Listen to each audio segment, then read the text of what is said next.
کہ مجبوراً پاکستان تحریک انصاف کو ایک ایپیکس کمیٹی بنانی پڑی ہے۔ ایپیکس کمیٹی کو انہوں نے سیاسی کمیٹی کا بھی نام دیا ہے، جو کور کمیٹی کو چلائے گی، جو ایک اسٹیئرنگ کمیٹی ہوگی۔ وہ اس لیے بنائی ہے کہ ان کے جو ایک شدت بڑھ گئی ہے، ان کے جو درونی معاملات اختلافات ہیں، ان کی دھڑے بندی ہے۔ ہر بندے نے اپنے اپنے ایک ڈیر کی جو ہے وہ وہاں پر ایک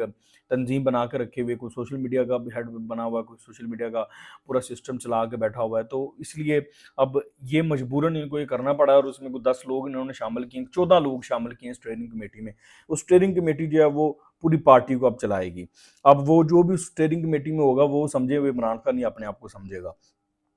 اور اس اسٹیئرنگ کمیٹی میں جو لوگ شامل کیے گئے ان کا نام میں آپ کو پڑھ کے بتا دیتا ہوں۔ اس میں عمر ایوب ہے جو کہ چیئر کرے گا اس اسٹیئرنگ کمیٹی کو، اس کے علاوہ بیرسٹر گوہر ہے، سینیٹر شبلی فراز ہے، علی امین گنڈا پور ہے، اسد کیسر ہے، شاہ فرمان ہے، خالد خورشید ہے، سینیٹر اون عباس بپی ہے، رؤف حسن ہے، حماد اظہر ہے، میاں اسلم اقبال، عاطف خان ہے، حافظ فرحت، اور 14ویں نمبر پر شیر افضل خان مروت کا نام بھی ہے، کیونکہ اس کا اگر فوری طور پر نام نہ ڈالا جاتا تو معاملہ سارا اس کی وجہ سے بگڑا ہوا ہے، تو وہ ان کے معاملہ زیادہ خراب ہونے تھے۔ تو یہ بیسیکلی یہ اسٹیئرنگ کمیٹی جو ہے وہ اب چلائے گی۔ تو یہ اسٹیئرنگ کمیٹی جس طریقے سے چلائے گی وہ بھی میں آپ کو بتا دیتا ہوں۔ یہ مکمل طور پر مائنس عمران جو ہے وہ پولیٹکس کرے گی، مائنس عمران پالیسیز کو لے کر چلے گی،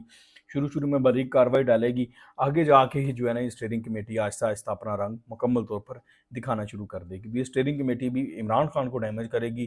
خود کو، یہ جو اس کمیٹی کے لوگ ہیں یہ خود کو گروم ضرور کریں گے، خود کو اوبلائز کریں گے، لیکن عمران خان کی جو ہے وہ بینڈ اس میں مزید بجے گی۔ اور اس کے علاوہ جو کور کمانڈر ہاؤس میں انہوں نے جو اجلاس کیا جا کے وہ ان کے گلے پڑا ہوا۔ دیکھیں پاکستان تحریک انصاف نے جو سوشل میڈیا کا جو ایک گوبلز کا جو پروپیگنڈا کھڑا کیا ہے نا، جو پیروکار بنائے گوبلز کے، ہٹلر کا جو ایک وزیر تھا نا پروپیگنڈا کا، ہٹلر کا ایک وزیر ہوتا تھا جس کو جو باقاعدہ پروپیگنڈا کا وزیر تھا، اس کو اس کی وزارت یہ تھی کہ اس نے پروپیگنڈا کرنا ہے۔ وہ کلٹ تھا، وہ کلٹ فالوئنگ تیار کرتا تھا، پروپیگنڈا کرتا تھا، اور اس کے تھرو پھر وہ جو ہے وہ چیزوں کو لے کے چلتا تھا، اور پھر بہت تباہی ان لوگوں نے بچائی نا، جس طریقے سے اس وقت پاکستان تحریک انصاف کی فین فالوئنگ کلٹ فالوئنگ کرتی ہے۔ تو وہ پھر ہٹلر اس لیول پر پہنچ گیا کہ وہ پھر اتنی خود نمائی اور اتنا سلسلہ ہوا، تو پھر آپ نے دیکھا تھا ہٹلر خودکشی کر کے مارا۔ تو بہرحال بات یہ ہے سر کہ وہ جو انہوں نے تیار کیا ہے لاٹ پاکستان تحریک انصاف نے، وہ ان کے گلے پڑے ہوئی ہے۔ اب یہ لوگ گئے ہیں کور کمانڈر ہاؤس، میری نظر میں یہ کوئی مذائقہ نہیں ہے۔ کور کمانڈر ہاؤس اگر گئے ہیں کسی وجہ سے گئے، پشاور ہے، پشاور سے وہاں سے وزیرستان کا معاملہ ہے، باقی سیکیورٹی کے سارے جو ہمارے زیادہ تر معاملات ہیں وہ پشاور سے ڈیل ہوتے ہیں، افغانستان کے امور ہیں۔ تو یہ ادھر اگر چلے گئے ہیں کور کمانڈر ہاؤس، جو کیبنٹ ہے کے پی کے کی، تو اس میں کوئی مذائقہ نہیں ہے۔ وہ بریفنگ لینے گئے ہیں وہاں پہ،